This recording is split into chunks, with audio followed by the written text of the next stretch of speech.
দেশে আবারও বাড়ল জ্বালানি তেলের দাম। ভোক্তা পর্যায়ে অকটেন কেরোসিন লিটারে বেড়েছে ৫ টাকা, ডিজেল অপরিবর্তিত আজ থেকে কার্যকর। চলতি মাসে সরকারের বিরুদ্ধে আন্দোলনে নামছে জামাত, প্রশাসন দলীয়করণ সহ ৩ অভিযোগ। রাজপথের ভয় দেখিয়ে লাভ নেই বলছে বিএনপি, মোকাবিলার হুঁশিয়ারি। শিশু রামেসা ধর্ষণ হত্যা মামলার অভিযোগ গঠনের শুনানি আজ। আদালতের নথি জমা, মামলার সাক্ষী ১৮ জন, আসামির সর্বোচ্চ শাস্তির আবেদন করবে রাষ্ট্রপক্ষ। ঈদের টানা ছুটি শেষে আজ খুলছে অফিস আদালত। লঞ্চ, ট্রেন, বাসে কর্মস্থলমুখী মানুষের ভিড়। ফিরতি পথে ভোগান্তি না থাকায় যাত্রীদের স্বস্তি।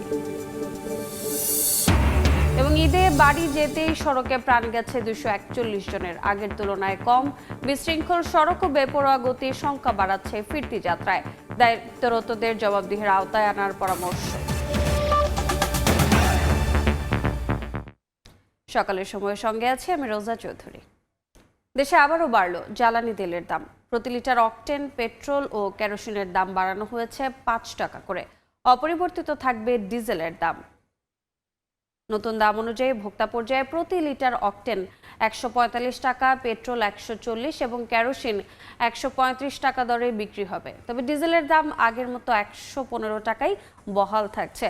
রোববার রাতে তথ্য দিয়ে জ্বালানি বিভাগ জানায়, বিশ্ববাজারের দাম ওঠানামার সঙ্গে সামঞ্জস্য রেখে দেশীয় মূল্য সমন্বয় করা হয়েছে। আজ থেকে নতুন দাম কার্যকর হয়েছে।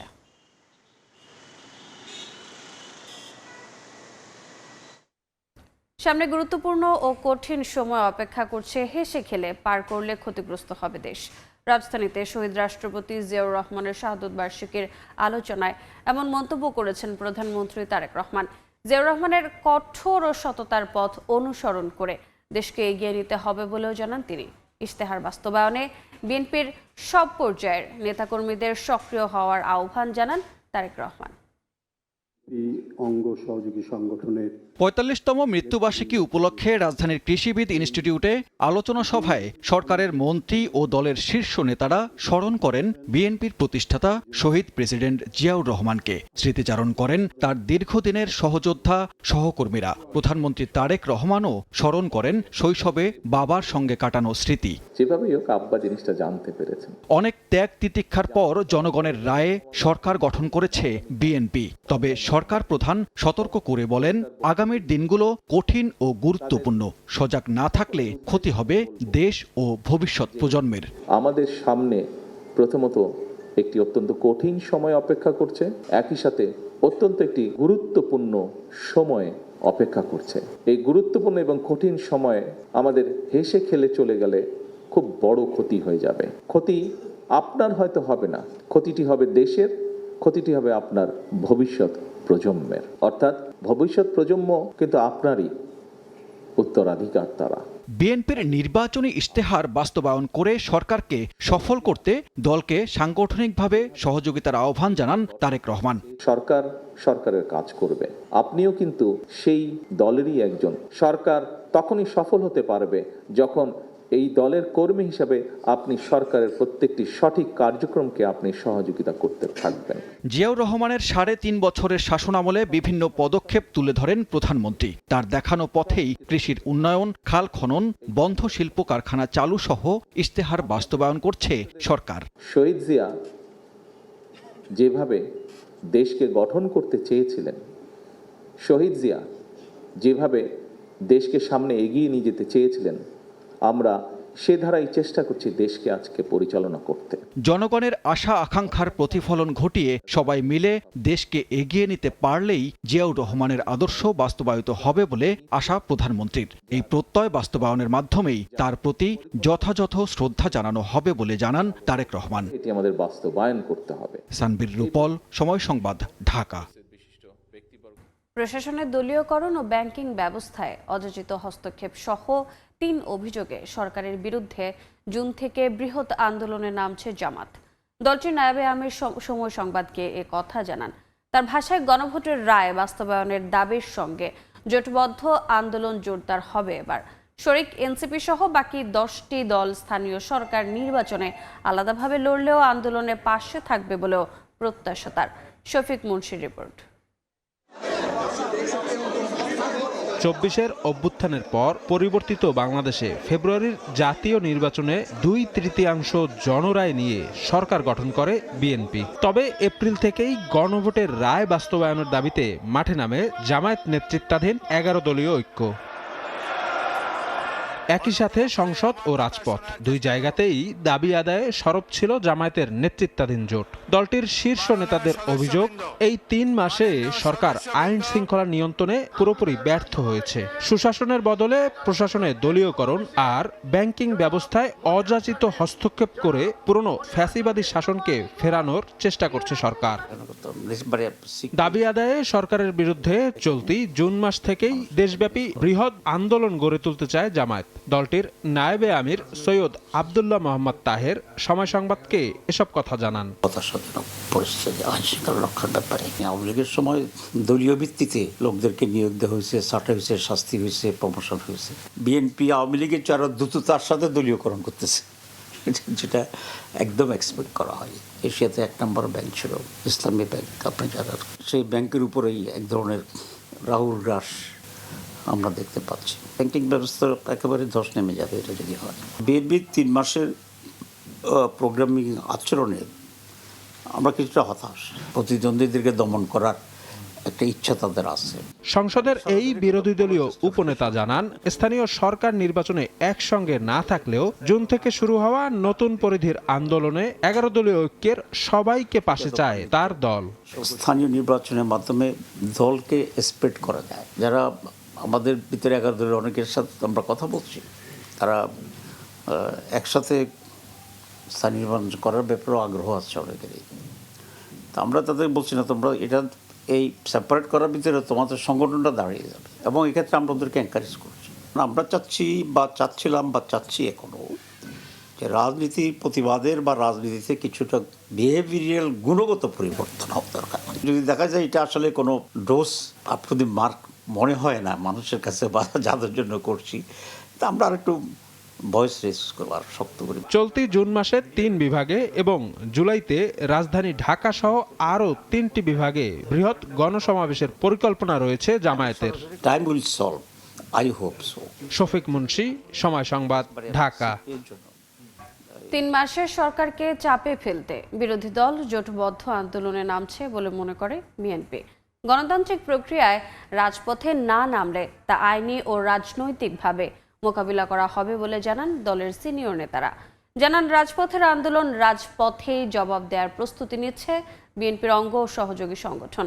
হাসান ওয়ালির প্রতিবেদন। আমি আইন অনুযায়ী এত সব আত্মত্যাগে ত্রয়োদশ জাতীয় সংসদ নির্বাচনে ইতিহাস গড়ে সরকার গঠন করে বিএনপি। তাই সরকারের 3.5 মাসের মধ্যে জামায়াত সহ বিরোধী দলগুলো রাজপথে আন্দোলনের হুমকিতে ষড়যন্ত্র দেখছে বিএনপি। নেতারা বলছেন, রাজপথ ভয় পায় না দলটির নেতারা। বিরোধী দল এখনকার স্বাভাবিক পরিস্থিতিকে একটু অস্বাভাবিক করার এক ধরনের অপচেষ্টা চলছে। আমরা মনে করি বাংলাদেশ জাতীয়তাবাদী ছাত্রদল, জামাত ইসলাম এবং এনসিপির এই যে রাজনৈতিক হুমকি দিচ্ছে, এটাকে আমরা রাজপথেই মোকাবেলা করব। সব কিছুই মোকাবেলার একমাত্র পদ্ধতি হলো পরিশ্রম, সততার সাথে কাজ করে সাধারণ মানুষ যে আমাদেরকে ভোট দিয়েছে তার সেই প্রত্যাশাটা পূরণ করা। যদি সেই প্রত্যাশাটা আমরা পূরণ করি, তাহলেই কেবল সকল চ্যালেঞ্জ গণতান্ত্রিকভাবেই মোকাবেলা করা সম্ভব হবে। 3.5 মাসে সরকারের বিরুদ্ধে আন্দোলন জনগণ ভালোভাবে নেবে না বলে মনে করেন বিএনপি নেতারা। আন্দোলনের নামে বিরোধীদের রাজপথ দখলের হুমকি কতটা গণতান্ত্রিক তা নিয়েও প্রশ্ন দলটির সিনিয়র নেতাদের। জনগণের নির্বাচিত, বিশালভাবে নির্বাচিত একটা সরকার ক্ষমতায় মাত্র 3 মাস, এর মধ্যে যারা আন্দোলনে ধোঁয়া তুলছে তাদের সম্বন্ধে জনগণের কি ধারণা হবে সেটা তাদেরকে ভেবে দেখতে হবে। দলগুলোর যে সাংবিধানিক যে অধিকার আছে, ক্ষমতা আছে, এবং আপনার যে প্রতিবাদ করার যে অধিকার তাদের আছে, এগুলোকে আমরা কখনোই বাধাগ্রস্ত করবো না। তবে আইন নিজের হাতে তুলে নেওয়াকে আমরা কখনোই আপনার মেনে নেব না। বিশেষ করে আপনার এই মব তৈরি করে চাপ সৃষ্টি করা, এটাকে আমরা মেনে নেব না। রাজপথের পাশাপাশি সাংগঠনিক কার্যক্রমে গতি আনতে মেয়াদ উত্তীর্ণ কমিটি পুনর্গঠনও দলের জাতীয় কাউন্সিলের প্রস্তুতি নিচ্ছে বিএনপি। হাসান ওয়ালি, সময় সংবাদ, ঢাকা। নানা অনিয়মের জন্য রাজধানীর 8 দিন হাসপাতালকে 3 লাখ টাকা জরিমানা করা হয়েছে। রোববার হাসপাতালটিতে নিরাপদ খাদ্য অধিদপ্তর, ঢাকা দক্ষিণ সিটি কর্পোরেশন ও স্বাস্থ্য অধিদপ্তর যৌথ অভিযান চালায়। পরে নির্বাহী ম্যাজিস্ট্রেট জানান, হাসপাতালটিতে রক্ত সংরক্ষণ ফ্রিজে, তাপমাত্রা মাপার মিটার ছিল না ও অস্বাস্থ্যকর পরিবেশে চলত সেবা কার্যক্রম। তদন্তের স্বার্থে সবার সহযোগিতা চায় হাসপাতাল কর্তৃপক্ষ। গেল ২৭ মে রাজধানীর মগবাজারের আদ্দিন হাসপাতালে একসঙ্গে ৬ নবজাতকের মৃত্যু হয়। গাফিলতির অভিযোগ ওঠে হাসপাতাল কর্তৃপক্ষের বিরুদ্ধে। ওই দিনই তদন্ত কমিটি গঠন করে সরকার। ৩ জুন তদন্ত প্রতিবেদন দেওয়ার কথা রয়েছে। এরই মধ্যে রোববার আদ্দিন হাসপাতালে যৌথ অভিযান চালায় নিরাপদ খাদ্য অধিদপ্তর, ঢাকা দক্ষিণ সিটি কর্পোরেশন ও স্বাস্থ্য অধিদপ্তর। পরিদর্শনে গিয়ে হাসপাতালটিতে রক্ত সংরক্ষণ ফ্রিজে টেম্পারেচার মিটার না থাকা, নোংরা পরিবেশ ও খাদ্যে ময়লা থাকা সহ বেশ কিছু অসঙ্গতির প্রমাণ পায় অভিযানে থাকা ম্যাজিস্ট্রেট দল। হাসপাতালে বিভিন্ন ওয়ার্ডে যেগুলো আছে সেগুলোতে আসলে আমরা কোনোটারে মিটার পাইনি। আর এই হাসপাতালে অনেক অসঙ্গতির প্রমাণ মিলেছে জানিয়ে নির্বাহী ম্যাজিস্ট্রেট বলেন, আদ্দিন হাসপাতালকে নিরাপদ খাদ্য আইনে ২ লাখ এবং ভোক্তা অধিকার আইনে ১ লাখ টাকা সহ মোট ৩ লাখ টাকা জরিমানা করেছে দক্ষিণ সিটি কর্পোরেশন। কিছু কিছু জায়গায় একটু নোংরা আছে, হ্যাঁ, আমরা এই সার্বিক বিষয়টা বিবেচনা করে আমরা ৩ লাখ টাকা জরিমানা করেছি। তদন্ত শেষে ব্যবস্থা নেওয়া হবে বলে জানিয়েছেন হাসপাতাল কর্তৃপক্ষ। সাংবাদিকদের উপর হামলার ঘটনায় দুঃখ প্রকাশ করেন তারা। গত ৩০শে মে অনাকাঙ্ক্ষিত ঘটনার জন্য হাসপাতাল কর্তৃপক্ষ আন্তরিকভাবে দুঃখ প্রকাশ করছে। এর আগে শনিবার আদ্দিন হাসপাতাল পরিদর্শনে এসে হাসপাতাল ভবনে বেকারি কারখানার সন্ধান পায় স্বাস্থ্যমন্ত্রী। সেদিন সংবাদ সংগ্রহে গেলে প্রবেশ গেটে সাংবাদিকরা হামলার শিকার হন। দিন মোহাম্মদ সাব্বির, সময় সংবাদ, ঢাকা। শিশু রামিসাকে ধর্ষণের পর হত্যা মামলার অভিযোগ গঠনের শুনানি আজ সকালে ঢাকার শিশু সহিংসতা দমন ট্রাইব্যুনালে শুনানিটি অনুষ্ঠিত হবে। গেল ২৪ মে আদালতে মামলার অভিযোগপত্র দাখিল করেন তদন্ত কর্মকর্তা। এর আগে ১৯ মে রাজধানীর পল্লবীর একটি বাসা থেকে ৮ বছরের শিশু রামিসার খণ্ডিত মরদেহ উদ্ধার করে পুলিশ। পরে ফ্ল্যাটটিতে বসবাসকারী সোহেল রানা ও তার স্ত্রীকে গ্রেফতার করা হয়। আদালতের কাছে ধর্ষণ ও হত্যার দায় স্বীকার করে সোহেল। অভিযোগপত্রে সোহেলের বিরুদ্ধে ধর্ষণ, হত্যা ও তার স্ত্রীর বিরুদ্ধে প্রমাণ ধ্বংসের সহযোগিতার অভিযোগ আনা হয়েছে। সাক্ষী করা হয়েছে রামিসার বাবা ও প্রতিবেশী সহ ১৮ জনকে।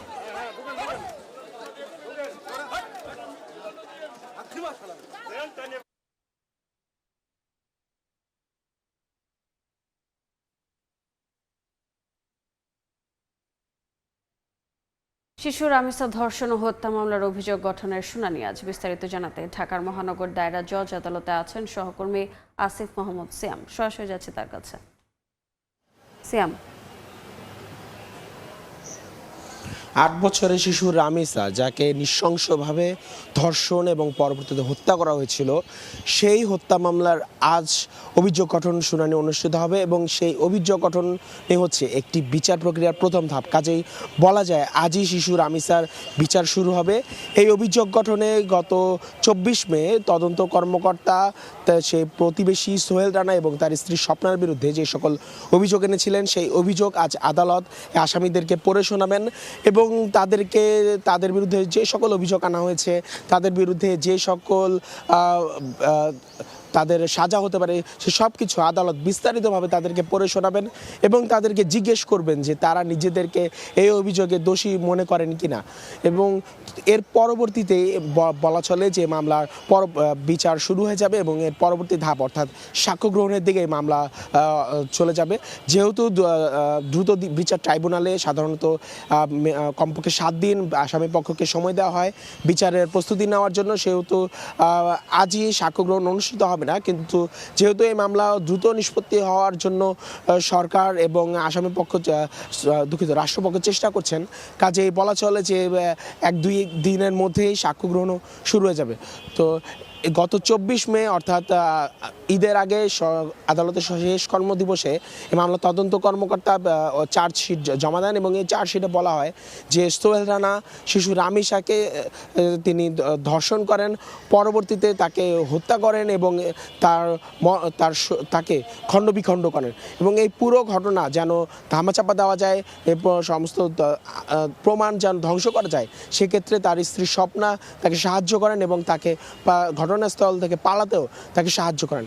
এই ধরনের অভিযোগ চার্জশিটে আনা হয়েছে এবং পরবর্তীতে আমরা দেখতে পেরেছি যে প্রধানমন্ত্রী এবং আইনমন্ত্রীও বলেছেন যে তারা এই যেন আসামি সর্বোচ্চ পরিমাণে শাস্তি পায় সেই চেষ্টা আবেদন তারা আদালতের কাছে করবেন।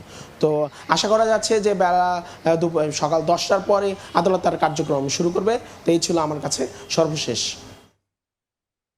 সরাসরি যুক্ত ছিলাম রাজধানীর মহানগর দায়রা জজ আদালতে। সকালের সময় আরও থাকছে। আসছে বাজেটে দ্বিগুণ হবে রফতানি প্রণোদনার উৎস কর। 900 কোটি টাকা রাজস্ব আদায়ের পরিকল্পনা। মরার উপর খাড়ার ঘা বলছেন ব্যবসায়ীরা। নীতি সহায়তা অব্যাহত রাখার দাবি। পবিত্র ঈদুল আজহার টানার 7 দিনের ছুটি শেষে আজ খুলছে অফিস আদালত। কর্মস্থলে যোগ দিতে আজও ঢাকায় ফিরছে মানুষ। ভোর থেকে সদরঘাটে বিভিন্ন জেলা থেকে যাত্রী নিয়ে ভিড়ছে লঞ্চ। সড়ক পথে রাজধানীর প্রধান প্রবেশ পথগুলোতে একের পর এক বাস থেকে যাত্রী নামতে দেখা গেছে। কমলাপুর রেল স্টেশনেও দেখা গেছে ঢাকায় ফেরা মানুষের চাপ। এবার ঈদুল আজহা উপলক্ষে 25 মে থেকে 31 মে পর্যন্ত সরকারি ছুটি ঘোষণা করা হয়।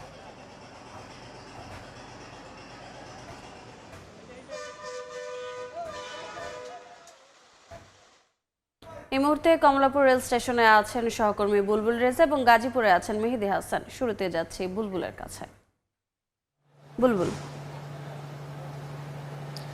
এখন থেকে ঠিক 15-20 মিনিট আগে এই ঢাকার কমলাপুর যে রেল স্টেশন রয়েছে সেখানে চট্টগ্রাম থেকে ছেড়ে এসেছে যে ট্রেনটি অর্থাৎ ঢাকা মেইল এক্সপ্রেস সেটি কিন্তু পৌঁছেছে এবং নির্ধারিত সময়ের আমরা ট্রেনের যিনি চালক এবং ট্রেন সংশ্লিষ্ট যারা রয়েছেন যাত্রী যারা রয়েছেন তাদের সঙ্গে কথা বলেছি যে নির্ধারিত সময়ের 50 মিনিট পর এই ট্রেনটি ঢাকার কমলাপুর স্টেশনে ছেড়ে এসেছে। তারা বলছেন যে এটি আসলে খুব বেশি যে বিলম্বে পৌঁছেছে এমনটি নয়।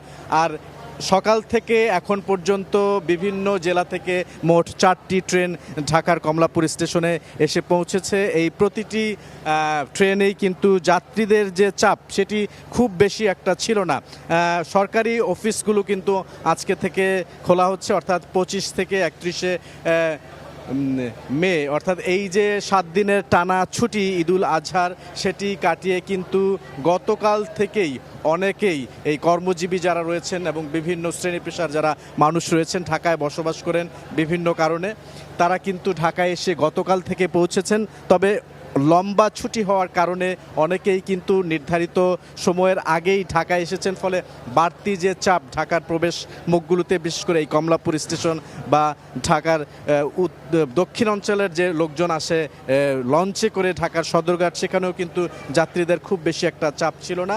আমরা এই স্টেশন থেকে যতটুকু তথ্য পেয়েছি তাতে আগামী 20 থেকে 30 মিনিটের মধ্যে অর্থাৎ 1 ঘন্টার মধ্যে যদি আমরা হিসেব করি 3 থেকে 4টি ট্রেন ঢাকার এই কমলাপুর স্টেশনে এসে পৌঁছবে। এর মধ্যে পঞ্চগড় থেকে ছেড়ে আসবে একতা এক্সপ্রেস, আরেকটি হচ্ছে লালমনিরহাট থেকে এই কমলাপুর স্টেশনে আসবে বুড়িমারি এক্সপ্রেস।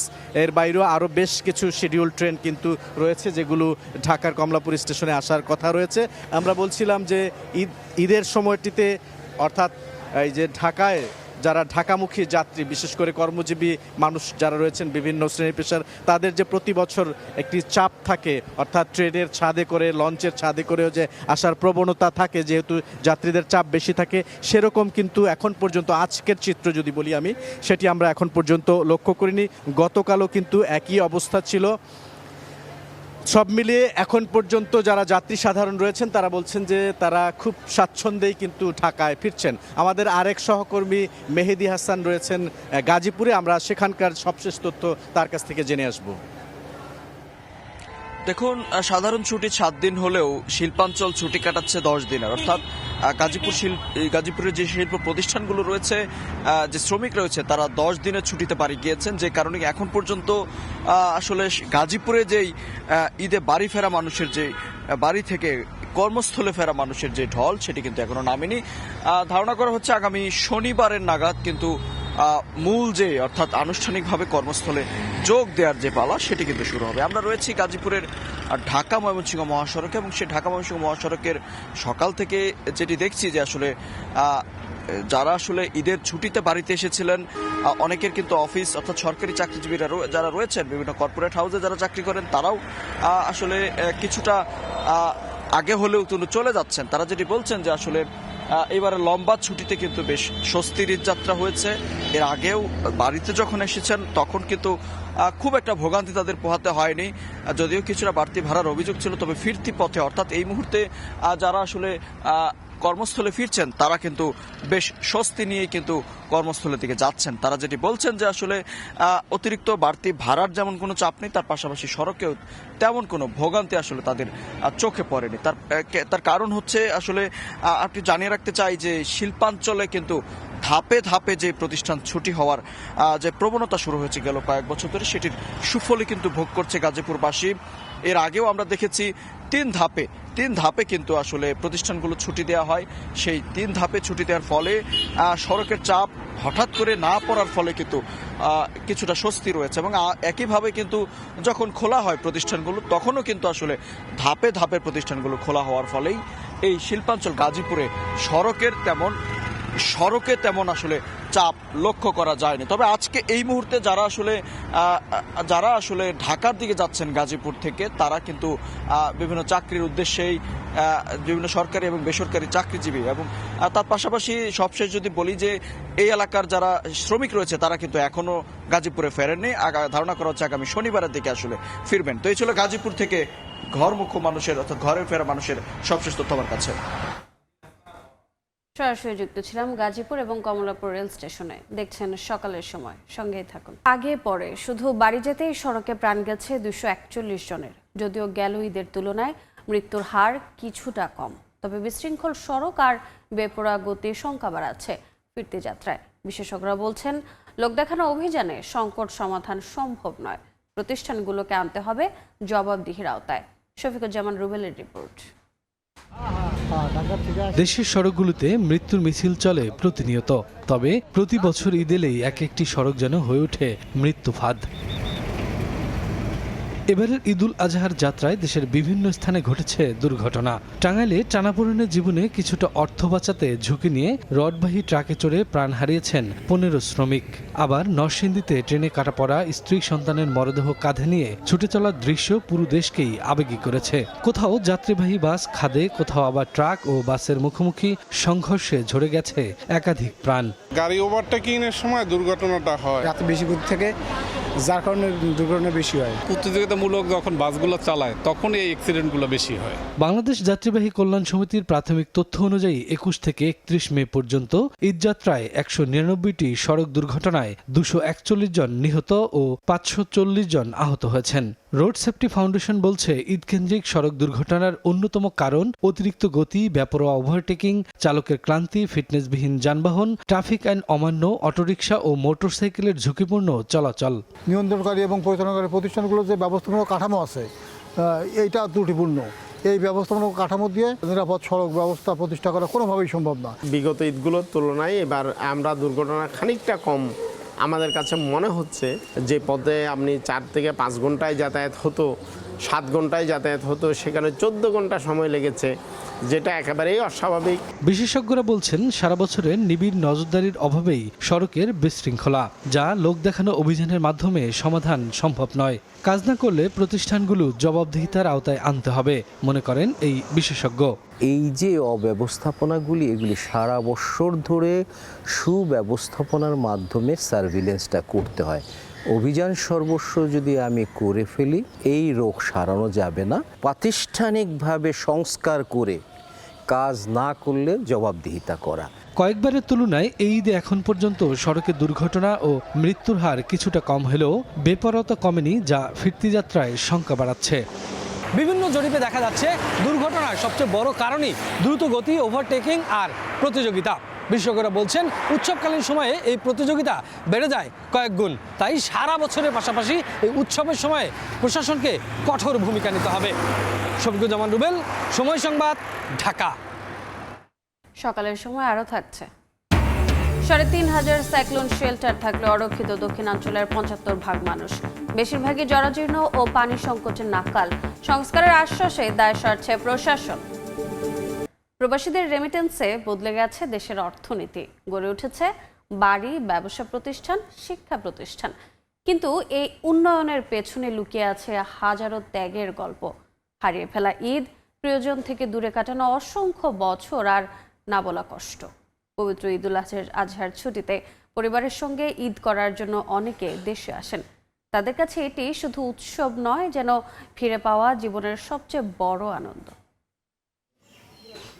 প্রবাসে হারিয়ে যাওয়া কিছু স্বপ্ন এবার ঈদে ফিরেছে বাড়ি। ব্রাহ্মণবাড়িয়ার আখাউড়ার রাজাপুরে প্রবাসীদের ঈদ আড্ডায় ডানা মিলল সেসব স্বপ্ন। দুবাই প্রবাসী মানিক মিয়া কাজ করেন একটি বেসরকারি এয়ারলাইন্সে। এবার ছুটিতে পরিবারের সঙ্গে ঈদ করলেন দেশে। বন্ধু ও স্বজনদের কাছে পেয়ে আবেগে আপ্লুত তিনি। এদিকে হংকং ও সৌদি আরব প্রবাসীরা জানান, দূর প্রবাসে থাকলেও মা মাটি ও দেশ তাদের কাছে সবচেয়ে বড়। ঈদ কি জিনিস আসলে অতটা বোঝা হয় না। স্যাটারডে বা সানডে আমরা একটা প্রোগ্রাম করি, তো ওইখানের ঈদ আর বাংলাদেশ ঈদের মধ্যে অনেক পার্থক্য। নাম কষ্ট ঈদ আর কি, নামাজ পড়ি গরু খাই। আমি প্রতিনিয়ত খুঁজি যে আমার এলাকার কোনো লোক আসে কিনা, দেখবো, কথা করবো, আমি আমার মন উজাড় করে দিয়ে আমি এর হেল্প করবো। শুধু 20 দিন থাকবো সৌদি বাংলাদেশে, অনেক টাকা খরচ করে টিকিটও পাই নাই। আগের দিন টিকিট করছি, পরের দিন এসে পড়ছি। আমরা প্রবাসে থাকি শুধু নিজের প্রয়োজনে, পরিবারের প্রয়োজনে, কিন্তু মন তো দেশেই পড়ে থাকে। ঈদের যে কতটুকু আনন্দ আমরা ওইখানে এটা বিন্দু পরিমাণ কিছুটা অনুভব করতে পারি না। কুয়েতে দীর্ঘ প্রবাস জীবন কাটানো ফেনীর কামাল হোসেন জয়নাল এবার দেশে করলেন ঈদ। ভুলে যেতে চান প্রবাসের বুকে কাটানোর নিঃসঙ্গতার ঈদের স্মৃতি। আমরা ঈদে আসলে আমাদের ভিতরে কিছু কাজ করতে সেন্সিটিভ, যে আমরা ছেলে মেয়ে নিয়ে একসাথে ঈদ করতে পারতেছি না। এইটা আমার খুব উপলব্ধি হয়েছে, ভালো হয়েছে। আমার ছেলেরা আমার কাছে আছে। ঈদের দিন প্রবাসে আমাদের কষ্টটা দ্বিগুণ হয়ে যায়। তো এখন এই বছর ঈদে আলহামদুলিল্লাহ আমার আব্বা আম্মা সবার সাথে কাটাচ্ছি, খুব এনজয় করছি, খুব ভালো কাটছে। একই চিত্র ফেনীর সোনাগাজীর বাসিন্দা আনোয়ার হোসেন রতনের জীবনেও। দীর্ঘ 34 বছর প্রবাস জীবনে এবারই প্রথম পরিবারের সঙ্গে ঈদ করলেন। 3 ছেলে 1 মেয়েকে নিয়ে ঈদ করছি, অনেক আনন্দ এবং অনেক ভালো লেগেছে। এটা ভাষা প্রকাশ করার মতো নয়, কারণ নিজের আত্মীয় স্বজন আছে, নিজের মেন হচ্ছে পরিবারকে যদি আপনি নিজে ম্যানেজ করতে পারেন বা একসাথে ঈদ করতে পারেন, এটা অনেক আনন্দ। প্রবাসীদের পাঠানো রেমিটেন্সে বদলে গেছে দেশের অর্থনীতি। গড়ে উঠেছে নতুন বাড়ি, ব্যবসা প্রতিষ্ঠান, শিক্ষা প্রতিষ্ঠান। কিন্তু এই উন্নয়নের পেছনে লুকিয়ে আছে হাজারো ত্যাগের গল্প। হারিয়ে ফেলা ঈদ, প্রিয়জন থেকে দূরে কাটানো অসংখ্য বছর, আর না বলা কষ্ট। তাদের কাছে শুধু উৎসবই নয়, যেন ফিরে পাওয়া জীবনের সবচেয়ে বড় আনন্দ। মিরন আহমেদ, সময় সংবাদ। দেখছেন সকালের সময়। রফতানি প্রণোদনার ওপর উৎস কর দ্বিগুণ হচ্ছে। 2026-27 অর্থ বছরের বাজেটে নগদ প্রণোদনার ওপর বিদ্যমান উৎসে কর 10% থেকে বাড়িয়ে 20% করা হতে পারে। প্রণোদনার হার অপরিবর্তিত থাকলে কর বাড়িয়ে অতিরিক্ত প্রায় 900 কোটি টাকা রাজস্ব আদায়ের পরিকল্পনা এনবিআরের। বৈশ্বিক অস্থির পরিস্থিতিতে নতুন এই সিদ্ধান্ত মরার উপর খাড়ার ঘা হিসেবে দেখছেন রফতানিকারকরা। অগ্রাধিকারমূলক খাতে নীতি সহায়তা অব্যাহত রাখার তাগিদ অর্থনীতিবিদদের। বৈদেশিক মুদ্রা আয়ের মাধ্যমে রিজার্ভ ধরে রেখে অর্থনীতির চাকা শক্তিশালী করতে তৈরি পোশাক খাত, পাটজাত পণ্য, ফার্মাসিউটিক্যাল সহ প্রায় 43টি রফতানি খাতে প্রণোদনা দেয় সরকার। এসব খাতে প্রণোদনার হার 0.30% থেকে 10% পর্যন্ত। চলতি 2025-26 অর্থ বছরে রফতানি প্রণোদনার জন্য বরাদ্দ দেওয়া হয়েছে 9,025 কোটি টাকা, যার উপর 10% হারে উৎসে কর দেন রফতানিকারকরা। এই অর্থের পরিমাণ অপরিবর্তিত রেখে উৎসে কর দ্বিগুণ করতে চায় এনবিআর, যার মাধ্যমে অতিরিক্ত প্রায় 900 কোটি টাকা রাজস্ব আদায়ের পরিকল্পনা সংস্থাটির। পোশাক রফতানিতে 0.30% প্রণোদনা পান উদ্যোক্তারা। তবে স্থানীয়ভাবে উৎপাদিত সুতা ব্যবহার করলে প্রণোদনা মেলে 1.5%। ক্ষুদ্র মাঝারি রফতানিকারকরা 2 আর অপ্রচলিত বাজারে রফতানিতে দেওয়া হয় 3% প্রণোদনা। তবে এনবিআর এর কর বাড়ানোর পরিকল্পনাকে মরার উপর খাড়ার ঘা হিসেবে দেখছেন রফতানিকারকরা। এটা যে মূল ফ্যাক্টরি, সে কিন্তু একবার উচ্চ কর দিচ্ছে, আবার যিনি করেন এবং যিনি দেন ওইখানেও আবার ট্যাক্সেশন। এটা হলো ডাবল ট্যাক্সেশন, এটা যেন না হয়, এটা ওনারা কথা দিয়েছেন, এটা করবেন। আমরা যেটা চেয়েছি সেটা যেমন আমরা যে ইনসেন্টিভটা যে সামান্য পাই, সেটা প্রতি হলো সবসময় 8 থেকে 9 মাস পেন্ডিং থাকে, এটা যেন রেগুলারাইজ করা হয়, সেই ব্যাপারে ওনারা উদ্যোগ নেবেন বলেছেন। লাস্ট 1 বছরের ভিতরে আমাদের যে manufacturer more than 350 to 400 factory বন্ধ হয়ে গেছে। এই বন্ধ হয়ে যাওয়ার পিছনে আমরা দেখেছি আমাদের ওই ফ্যাক্টরিগুলো পায় নাই। হ্যাঁ, সো এই জায়গাগুলো যদি গভর্নমেন্ট একটু নজর দেয় দ্বিতীয় বড় রফতানি খাত চামড়া ও চামড়াজাত পণ্য রফতানিকারকরা প্রণোদনা পান 6 থেকে 10% পর্যন্ত, আর পাট ও পাটজাত পণ্য রফতানিতে প্রণোদনা দেওয়া হয় 3 থেকে 10%। বাণিজ্যে বাধা দূর করে প্রণোদনার অর্থে অতিরিক্ত করের সিদ্ধান্ত ব্যবসা সহায়ক নয় বলছেন উদ্যোক্তারা। আমাদের রপ্তানি 6% আপনার এই যে আমরা ইনসেন্টিভ পেয়ে থাকি, এবং সেটার উপরে সোর্স ট্যাক্স 10% করে কাটা হইতো। এখন যদি এটা 20% করে তাহলে এটা আর আমাদেরকে দেওয়ারও তো দরকার নেই, আমরা যেটা মনে করি। কারণ আমাদের এবারের দাবি হলো আমাদের সোর্স ট্যাক্সটা যেন মকুব করা হয়। সরকারি কোষাগারে থাকা প্রণোদনার অর্থের সরবরাহ কতটা পর্যাপ্ত রয়েছে তা বিবেচনা নিয়ে অগ্রাধিকারমূলক খাতে নীতি সহায়তা দেওয়ার তাগিদ অর্থনীতিবিদদের। এটা তো সরকারের কোষাগার থেকে খরচটা যাবে, কিন্তু সেটার বিপরীতে সরকারের কি যথেষ্ট অর্থ রয়েছে কিনা, আমি কোথায় ট্রেড অফ করব সেটাই কিন্তু বিষয়। অলরেডি তো প্রণোদনা আছে 10%, সেটাকে আরও বাড়িয়ে সরকার কি সেটা তার যে আহরণ, রাজস্ব আহরণ, সেটা থেকে এটা মেটাতে পারবে কিনা। নতুন অর্থ বছরে মোট 6,95,000 কোটি টাকা রাজস্ব আদায় করতে চায় সরকার, যার মধ্যে এনবিআরকে দেওয়া হয়েছে 6,04,000 কোটি টাকা আদায়ের দায়িত্ব। ইয়ানুর শিফাত, সময় সংবাদ, ঢাকা। দক্ষিণাঞ্চলে প্রায় 3,500 সাইক্লোন শেল্টার থাকলেও 75% মানুষই পুরোপুরি অরক্ষিত। কাগজে কলমে আশ্রয় কেন্দ্রগুলোতে 29,50,000 মানুষের ধারণ ক্ষমতা থাকলেও সিংহভাগই জরাজীর্ণ ও পানি সংকটে নাকাল। প্রশাসন সংস্কারের আশ্বাস দিলেও জীবন রক্ষায় তা কত দ্রুত বাস্তবায়ন হবে এ নিয়ে দেখা দিয়েছে সংশয়। অপূর্ব রিপোর্ট। মেঘের গর্জন যাদের ঘুম কেড়ে নেয় তারা এই উপকূলের মানুষ। প্রকৃতি যখন ভয়ঙ্কর রূপ ধারণ করে তখন নিরাপদ আশ্রয়ের খোঁজে হাহাকার হয়ে ওঠে লাখো কণ্ঠ। এটি বরিশালের সিংহের কাছে বহুমুখী মাধ্যমিক বিদ্যালয় সাইক্লোন শেল্টার। কাগজে কলমে আশ্রয় কেন্দ্র হলেও বাস্তবে ভবনটির কক্ষগুলো জরাজীর্ণ, সংযোগ থাকলেও নেই পানির কল। বাসিন্দারা বলছেন নদী ঘেঁষা হওয়ায় সামান্য দুর্যোগেই প্লাবিত হয় এখানকার অধিকাংশ উপজেলা। জেলায় 640টি সাইক্লোন শেল্টার থাকলেও তা প্রয়োজনের তুলনায় কম বলছেন সংশ্লিষ্টরা। বিভিন্ন দুর্যোগের আশঙ্কায় আমাদের মানুষজন চলাফেরা অনেকটাই কষ্টকর হয়ে যায়। পানির সমস্যা, তারপর উপরের ছাদের প্লাস্টার খুলে পড়তে আছে, পানি খাইতে পারে না, হুক না খাবার নিয়ে যায়। যে কোনো দুর্যোগ আসলে তারা খুবই অসহায়ভাবে দিনাপিত করে।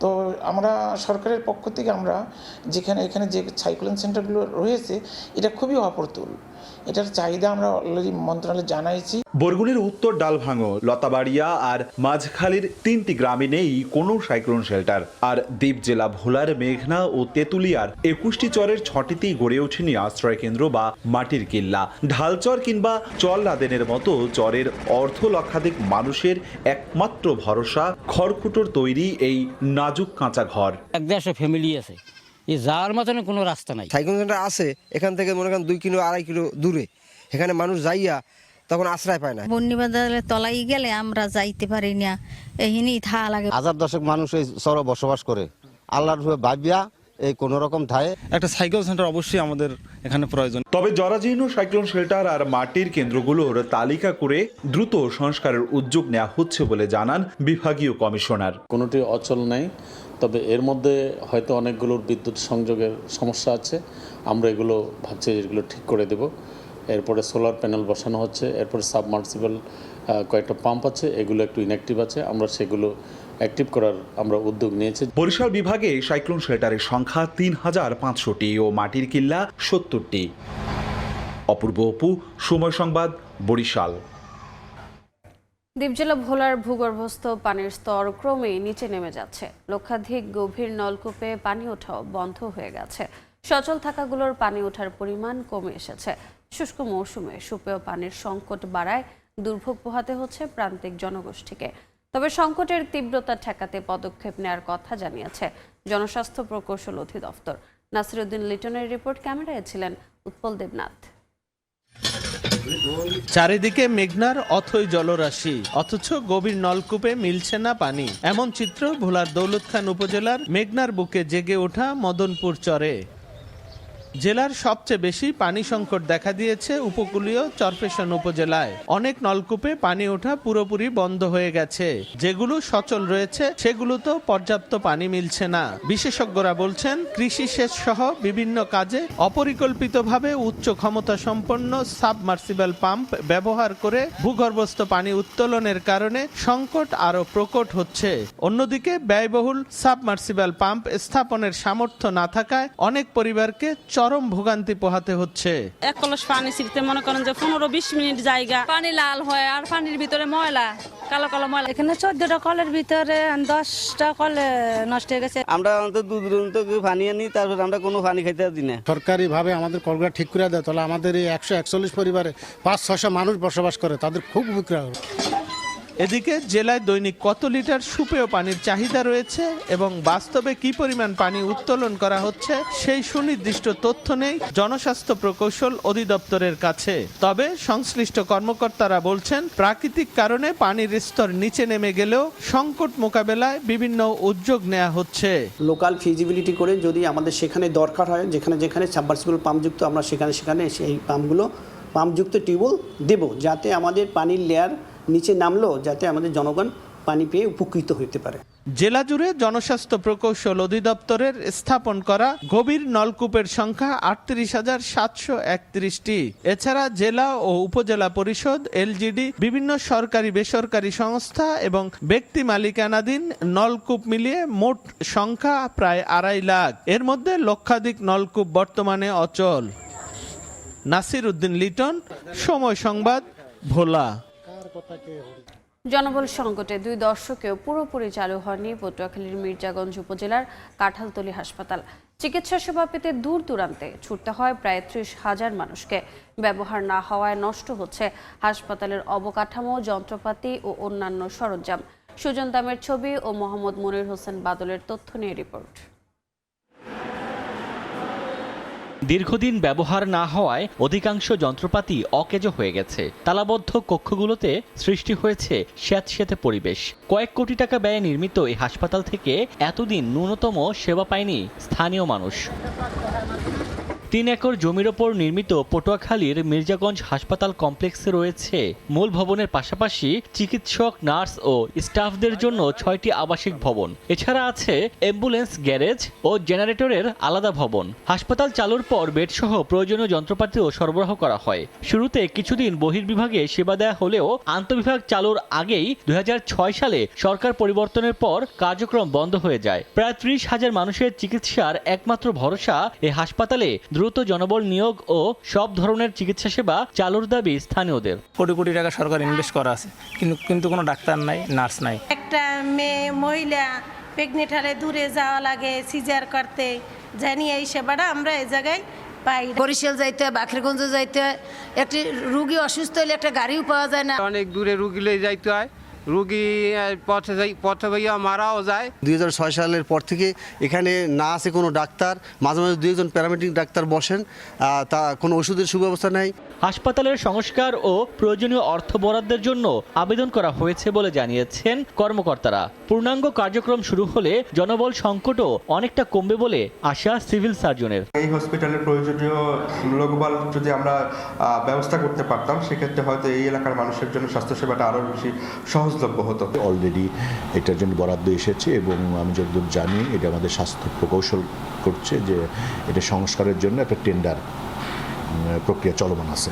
হাসপাতালটিতে একজন আবাসিক মেডিকেল অফিসার, 4 জন জুনিয়র কনসালটেন্ট এবং 5 জন মেডিকেল অফিসারের পদ থাকলেও কর্মরত নেই একজনও। শূন্য রয়েছে নার্সিং সুপারভাইজার, উপসহকারী community medical officer, medical technologist সহ একাধিক গুরুত্বপূর্ণ পদ। 14 জন সিনিয়র স্টাফ নার্সের বিপরীতে কর্মরত আছেন মাত্র 3 জন। সময় সংবাদ, পটুয়াখালী। দেখছেন সকালের সময়। দেশের বাইরের খবর। ইরান যুক্তরাষ্ট্র আলোচনায় নতুন করে উত্তেজনা ও কূটনৈতিক টানাপোড়েন দেখা দিয়েছে। সংলাপ চললেও এখনও চূড়ান্ত সিদ্ধান্ত হয়নি বলে জানিয়েছেন ইরানের পররাষ্ট্রমন্ত্রী আব্বাস আরাগচি। আর জনগণের অধিকার ও জাতীয় স্বার্থ নিশ্চিত না হলে কোনো চুক্তি হবে না বলছেন দেশটির পার্লামেন্ট স্পিকার বাঘের গালিবাফ। এদিকে ইরান সরকারের তথ্য অনুযায়ী সাম্প্রতিক সংঘাতে দেশটিতে 50টির বেশি অবকাঠামো ক্ষতিগ্রস্ত হয়েছে। তবে দেশটিতে এখনও ঝুঁকিমুক্ত নয় বলে মন্তব্য করেছেন সরকারি মুখপাত্র। ইরান যুক্তরাষ্ট্র সংঘাত ঘিরে ওয়াশিংটনের সঙ্গে আলোচনা ও বার্তা বিনিময় চললেও এখনও কোনো চূড়ান্ত সিদ্ধান্ত হয়নি বলে জানিয়েছেন ইরানের পররাষ্ট্রমন্ত্রী আব্বাস আরাকচি। স্থানীয় সময় রোববার ইরানি সংবাদ সংস্থা IRNA-কে দেয়া এক সাক্ষাৎকারে তিনি বলেন, চূড়ান্ত সিদ্ধান্ত না হওয়া পর্যন্ত চুক্তি সংক্রান্ত সব আলোচনা ও দাবিকে অনুমান নির্ভর বলেই মনে করছে তেহরান, যে কারণে চুক্তি নিয়ে কোনো উপসংহারে পৌঁছানো ঠিক হবে না বলেও মন্তব্য করেন আরাকচি। একই সুরে কথা বলেছেন ইরানের পার্লামেন্টের স্পিকার বাঘের গালিবাফ। তিনি বলেন, ইরানি জনগণের অধিকার নিশ্চিত না হলে যুক্তরাষ্ট্রের সঙ্গে কোনো চুক্তি করবে না তেহরান। এছাড়া বাস্তব অগ্রগতি ছাড়া কোনো প্রতিশ্রুতি পূরণে রাজি নয় বলেও স্পষ্ট করেছেন তিনি। সাম্প্রতিক সংঘাতে দেশের অবকাঠামো খাতেও বড় ধরনের ক্ষতির কথা জানিয়েছে ইরান। দেশটির সরকারের দাবি, যুক্তরাষ্ট্র ইসরায়েলের হামলায় 50টিরও বেশি সড়ক ও রেল অবকাঠামো ক্ষতিগ্রস্ত হয়েছে। এর মধ্যে মহাসড়ক, সেতু, টানেলও রয়েছে। এসব ক্ষতি সত্ত্বেও আমদানি রফতানি ও সরবরাহ ব্যবস্থা সচল রাখতে কাজ চলছে বলে জানিয়েছে সংশ্লিষ্ট কর্তৃপক্ষ। তবে যুদ্ধের সরাসরি সংঘাত কমে এলেও দেশটি এখনও পুরোপুরি ঝুঁকিমুক্ত নয় বলে জানিয়েছেন ইরানের সরকারি মুখপাত্র ফাতেমেহ মোহাজেরানি। এদিকে হরমুজ প্রণালীতে নিজেদের নিয়ন্ত্রণ ও সক্ষমতার বার্তা দিয়েছে ইরানের বিপ্লবী গার্ড IRGC। জলপথ দিয়ে 24 ঘন্টায় 28টি বাণিজ্যিক জাহাজ নিরাপদে অবতরণ করেছে বলেও দাবি তাদের। IRGC বলছে, বিশ্বের অন্যতম গুরুত্বপূর্ণ এই নৌপথে নিরাপত্তা ও নজরদারি অব্যাহত রয়েছে। চলমান উত্তেজনার মধ্যে ইরাকের উত্তরাঞ্চলে সশস্ত্র গোষ্ঠীগুলোর অবস্থান লক্ষ্য করে হামলার দাবি করেছে IRGC। যদিও কোন গোষ্ঠীকে লক্ষ্য করে হামলা চালানো হয়েছে বা কোথায় হামলা হয়েছে সে বিষয়ে বিস্তারিত তথ্য প্রকাশ করা হয়নি। নাসরিন রুমি, সময় সংবাদ। পাল্টাপাল্টি হামলায় উত্তপ্ত হচ্ছে রাশিয়া ইউক্রেন সংঘাত। গত 24 ঘন্টায় ইউক্রেনের সামরিক বিমান ঘাঁটি ও জ্বালানি পরিবহন অবকাঠামোতে ব্যাপক হামলা চালিয়েছে মস্কো। জবাবে রোস্তভ অঞ্চলের সামরিক স্থাপনায় পাল্টা হামলার দাবি করেছে কিয়েভ। এমন পরিস্থিতিতে বড় ধরনের রুশ হামলার শঙ্কায় সতর্ক করেছেন প্রেসিডেন্ট ভলোদিমির জেলেনস্কি। সামরিক ও জ্বালানি স্থাপনায় পাল্টাপাল্টি হামলা অব্যাহত রেখেছে রাশিয়া ও ইউক্রেন। মস্কোর দাবি, দূরপাল্লার ক্ষেপণাস্ত্র ও ড্রোন দিয়ে ইউক্রেনের সামরিক ঘাঁটি, জ্বালানি ও পরিবহন অবকাঠামো লক্ষ্য করে ব্যাপক হামলা চালানো হয়েছে। 148টি এলাকায় ইউক্রেনীয় সেনা ও বিদেশি যোদ্ধাদের অবস্থানে আঘাত হানার কথা জানিয়েছে রুশ প্রতিরক্ষা মন্ত্রণালয়। এদিকে ইউক্রেনের একটি ড্রোন জাপোরিজ্জিয়া পারমাণবিক বিদ্যুৎ কেন্দ্রের টারবাইনে আঘাত হেনেছে বলে অভিযোগ করেছেন পারমাণবিক জ্বালানি প্রতিষ্ঠান রোসটমের প্রধান অ্যালেক্সি লিখাচেভ। তবে কোনো হতাহতের ঘটনা ঘটেনি বলেও জানান তিনি। এদিকে ইউক্রেনের দাবি, রাশিয়ার রোস্তভ অঞ্চলের সামরিক স্থাপনায় ড্রোন হামলা চালিয়ে ইস্কান্দার ক্ষেপণাস্ত্র ব্যবস্থা ও দুটি Tu-142 সামরিক বিমান ধ্বংস করা হয়েছে। পাশাপাশি রাশিয়ার বিভিন্ন জ্বালানি স্থাপনাতেও হামলা চালিয়েছে জেলেনস্কি বাহিনী। এসব হামলায় রাশিয়ার যুদ্ধ চালানোর সক্ষমতা কমিয়ে দিচ্ছে বলেও দাবি তাদের। একই সঙ্গে জাপোরিজ্জিয়া পারমাণবিক বিদ্যুৎ কেন্দ্রে ড্রোন হামলা নিয়ে রাশিয়ার অভিযোগ অস্বীকার করেছে দেশটি। এটিকে ভিত্তিহীন প্রচারণা বলেও মন্তব্য করেছে কিয়েভ। এমন পরিস্থিতিতে বড় ধরনের রুশ হামলার আশঙ্কা এখনও রয়েছে বলে সতর্ক করেছেন ইউক্রেনের প্রেসিডেন্ট ভলোদিমির জেলেনস্কি। বলেন, এ বিষয়ে মিত্র দেশগুলো রাশিয়ার সঙ্গে যোগাযোগ করেছে। শিগগিরই নতুন বৈঠক ও প্রতিনিধি পর্যায়ে আলোচনা হতে পারে বলেও আশা প্রকাশ করেন তিনি। বড় ধরনের হামলার আশঙ্কা এখনও রয়েছে। এ বিষয়ে আমাদের মিত্ররা রাশিয়ার সঙ্গে কথা বলেছে, তবে রাশিয়া তাদের অবস্থান বদলাবে এমন আশা খুব কম। তাই সবাইকে সতর্ক থাকতে হবে। বিপদের সংকেত পেলেই দ্রুত নিরাপদ স্থানে চলে যান এবং নিজের জীবন রক্ষায় প্রয়োজনীয় ব্যবস্থা নিন। দুই পক্ষের পাল্টাপাল্টি হামলা ও কঠোর অবস্থানে যুদ্ধ থামার কোনো লক্ষণ এখনই দেখা যাচ্ছে না বলে মনে করছেন বিশ্লেষকরা। তারা বলছেন, সামরিক অভিযান ও কূটনৈতিক তৎপরতা দুই পথেই নিজেদের অবস্থান শক্ত করার চেষ্টা চালিয়ে যাচ্ছে মস্কো ও কিয়েভ। নাসরিন রুমি, সময় সংবাদ। এ পর্যায়ে শীর্ষ সংবাদগুলো জানিয়ে দিচ্ছে আরেকবার। জ্বালানি তেলের দাম ভোক্তা পর্যায়ে। দেশে আবারও বাড়ল জ্বালানি তেলের দাম। ভোক্তা পর্যায়ে অকটেন কেরোসিন লিটারে বেড়েছে 5 টাকা, ডিজেল অপরিবর্তিত আজ থেকে কার্যকর। চলতি মাসে সরকারের বিরুদ্ধে আন্দোলনে নামছে জামাত। প্রশাসন দলীয়করণ সহ 3 অভিযোগ। রাজপথের ভয় দেখিয়ে লাভ নেই বলছে বিএনপি, মোকাবিলার হুঁশিয়ারি।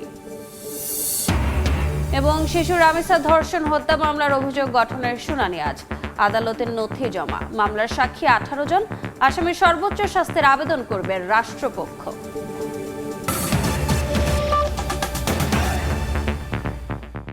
এ ছিল সকালের সময়। এরপর আন্তর্জাতিক সময়ের সঙ্গে থাকবেন তাজমিলা খান। ধন্যবাদ রোজা। আন্তর্জাতিক সময় নিয়ে আসছে কিছুক্ষণ পরে, সঙ্গে থাকুন সময়ের।